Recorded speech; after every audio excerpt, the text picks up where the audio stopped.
गुंजेपार येथे अंमली पदार्थाचे सेवन करणाऱ्या तरुणाला पोलिसांनी रंगेहात पकडले असून सदर तरुणावर भंडारा पोलिसात गुन्हा दाखल करण्यात आला आहे।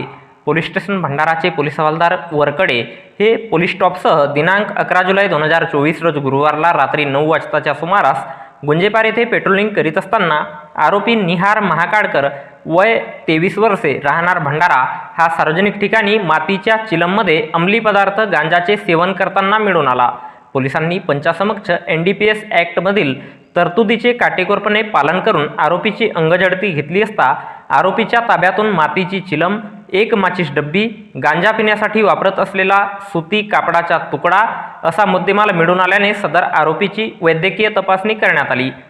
सदर आरोपीचे कृत्य हे कलम 27 NDPS ॲक्ट प्रमाणे होत असल्याने पोलीस स्टेशन भंडारा येथे गुन्हा दाखल करण्यात आला असून या घटनेचा पुढील तपास सहाय्यक पोलीस निरीक्षक पवार हे करीत आहेत। तर याबद्दलची माहिती भंडारा जिल्हा पोलीस दलाच्या वतीने दिनांक 12 जुलै 2024 रोज शुक्रवारला एका प्रसिद्धी पत्रकाच्या माध्यमातून देण्यात आली आहे।